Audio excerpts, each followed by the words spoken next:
The door of our rugged vehicle creaked open and the cold hit me like a wall.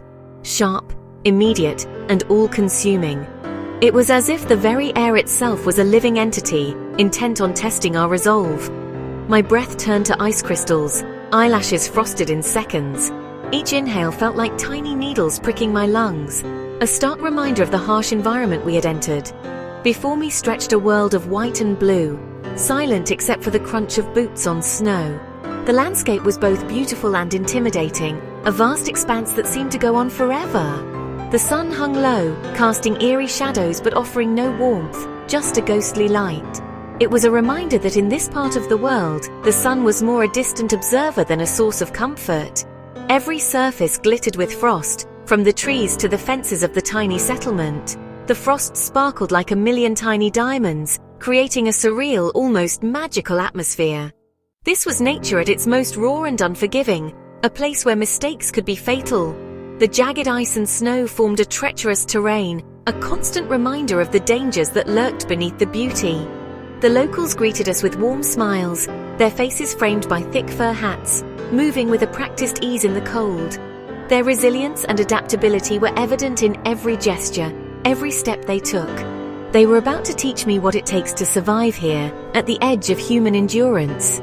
Their knowledge and skills, honed over generations, were invaluable in this extreme environment. I zipped my jacket, pulled my hat tight, and stepped into the heart of the Ice Kingdom, ready for the challenge. Each layer of clothing felt like a shield against the biting cold, a necessary armor for the journey ahead. The adventure had truly begun. With every step, I felt the weight of the journey ahead, but also the thrill of exploring one of the last great frontiers on Earth. We had arrived in Oymyakon, deep in Siberia's Sakha Republic, known as the Pole of Cold. This is one of the coldest inhabited places on Earth, with winter temperatures averaging -50 Celsius. The record low here, -71.2 Celsius, colder than Mars. In this valley, 500 people have built lives adapting over generations to the relentless cold. Oymyakon means non-freezing water, named for a nearby thermal spring that once drew reindeer herders. The valley's unique geography traps frigid air, creating a natural freezer that defines daily life. Here, the cold isn't just weather, it's a permanent feature, shaping every aspect of existence. The people's connection to this land runs deep, rooted in tradition and community. I came to witness this resilience firsthand, to see how life endures at the edge of what's possible. The cold here is not just endured, it's embraced. Surviving in Oymyakon is a science and an art, refined over generations. The extreme cold here is not just a seasonal challenge, but a constant, unyielding force that shapes every aspect of life. Homes are wooden fortresses, built on stilts to prevent melting the permafrost below. This unique architectural adaptation ensures that the ground remains solid, preventing structural damage. Central heating plants pump hot water through insulated pipes above ground, lifelines in the deep freeze. These pipes are meticulously maintained to ensure they don't freeze and disrupt the essential heat supply. Every home has a wood or coal stove, and families spend summer stockpiling fuel for the endless winter. This preparation is crucial, as running out of fuel in the dead of winter can be catastrophic. Clothing is pure function. Layers of fur, felt-lined boots and mittens.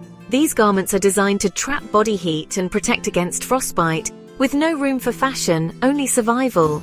And mittens, no room for fashion, only survival. Each piece of clothing is a critical barrier against the biting cold. Even cars are a challenge. Engines run non-stop or are kept in heated garages. The cold can seize an engine in minutes, making it impossible to start without proper precautions. And batteries die in minutes if left unprotected. Special battery warmers and insulated covers are essential to keep vehicles operational. Locals use blowtorches to warm engines, a common sight in the early mornings. This practice ensures that vehicles can start and run smoothly despite the freezing temperatures, and have countless tricks to keep life moving. From insulating windows with extra layers to using special tools to break the ice, every hack is a testament to their ingenuity. Every task, from dressing to driving, is a calculated battle against the cold. The simplest activities require careful planning and execution to avoid the dangers of frostbite and hypothermia. The right gear and constant vigilance are non-negotiable. Here, a mistake can be deadly. Every piece of equipment is checked and rechecked to ensure it can withstand the harsh conditions. The ingenuity and adaptation on display are a testament to human resilience. The people of Oymyakon have developed a deep understanding of their environment, turning survival into an art form. In Oymyakon, survival is a daily victory. Each day that ends with warmth and safety is a triumph over the relentless cold. The community's knowledge is their greatest asset, passed down like precious heirlooms. This wisdom is shared through generations, ensuring that everyone knows how to cope with the extreme conditions. Every detail matters, and every day is a lesson in adaptation. From the way they dress to the way they move, every action is tailored to maximize warmth and efficiency. This is what it means to master the cold. The people of Oymyakon have turned their harsh environment into a place of resilience and strength, showcasing the incredible adaptability of the human spirit. In Oymyakon, daily life is shaped by the cold and the darkness. The sun barely rises, offering just a few hours of pale light. Mornings start with stoking the stove. Warmth is survival. Most life happens indoors. Trips outside are brief and purposeful. Children walk to school in -50. Class is only cancelled below -55. Outdoor work, herding, hunting, fishing, demands strength and ancient knowledge. Every task is harder in the cold, from fixing pipes to feeding animals. Community is everything. Neighbors help each other without question. A stalled car or frozen pipe can be life-threatening, so everyone looks out for one another. This spirit of togetherness is the true warmth of Oymyakon. Here, resilience is built into the rhythm of every day. In Oymyakon, food is fuel, rich in protein and fat to fight the cold. Agriculture is impossible, so meals revolve around what the land and rivers provide. Stroganina, raw frozen fish shaved into curls, is a local delicacy, eaten straight from the ice. Reindeer and horse meat are staples, simmered into hearty stews or broths for warmth and energy. Nothing goes to waste. Even frozen horse liver is prized for its nutrients. Dairy is rare, so preserved products and melted ice water are common. Berries picked in summer are stored for winter, providing vital vitamins. The diet is a perfect adaptation, simple, efficient and sustaining. Every meal is a lesson in survival, shaped by necessity and tradition. Here, food is a lifeline, not a luxury. Oymyakon's culture is a blend of Yakut shamanism and Russian Orthodox tradition, shaped by the cold.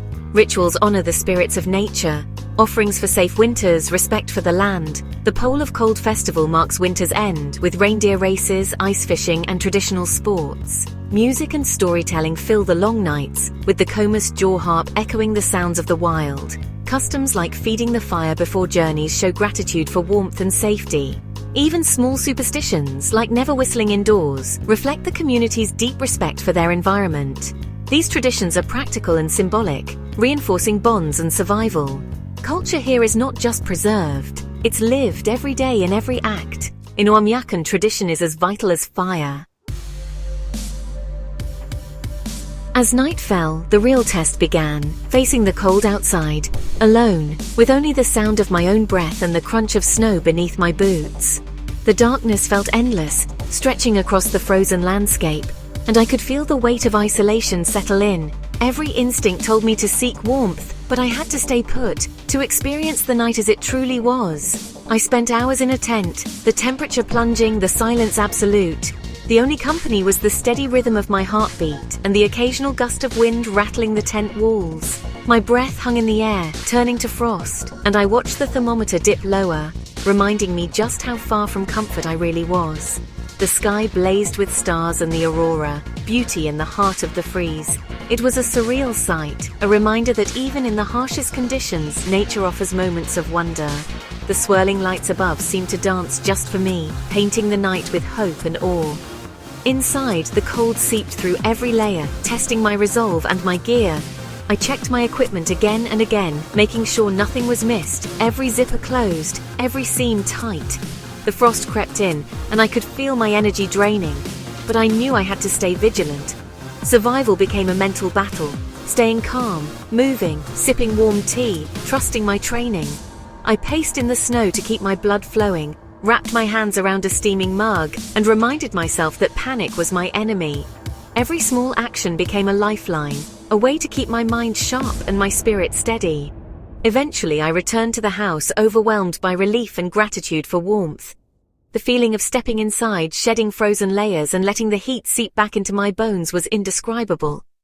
It was as if I had crossed an invisible threshold between two worlds. The experience was humbling, a reminder that here you don't conquer the cold, you respect it. Out here, nature is always in control, and survival means learning to listen, to adapt, and to accept your own vulnerability. Survival is about knowing your limits and honoring the power of nature. It's about preparation, but also humility. Understanding that the environment can change in an instant, and that respect is your greatest tool. The cold strips life to its essentials, revealing what truly matters. In those moments, comfort is found in the simplest things. A warm drink, a sturdy shelter, the knowledge that you're still here, still enduring. That night, I learned that resilience is as much about mindset as preparation. It's about facing discomfort head-on, finding strength in solitude, and believing you can make it through the longest, coldest night. In Oymyakon, every night is a lesson in humility. The people here live with the cold, not against it, and their endurance is a quiet inspiration. The cold is a teacher like no other, revealing both the fragility and the resilience of the human spirit. Oymyakon's beauty is stark, subtle and unforgettable. Tiger larch trees stand like ice sculptures, their branches sparkling with hoarfrost. The sun never rises high, casting a golden glow and long shadows across the snow. Diamond dust floats in the air, turning the landscape into a dream. Sundogs and halos, celestial displays of refracted light, add to the magic.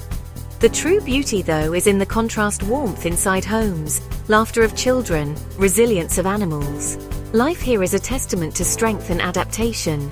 Beauty isn't always comfort, it's found in endurance and spirit. Oymyakon teaches that even the harshest places can inspire awe. My time in Oymyakon was a lesson in survival, community, and the power of adaptation. I found warmth not just in stoves, but in the hospitality and spirit of the people. Here, strength comes from connection and respect for the land. The cold isn't an enemy, it's a force to be understood and embraced. I leave with memories of biting wind, shared meals, and the music of the Comus. Most of all, I carry the inspiration of a community thriving against all odds. There's adventure and beauty in every challenge, especially in the wildest places. Join me for more journeys into the world's extremes. Subscribe, and let's explore together. Stay curious, stay prepared, and never lose your spirit of adventure.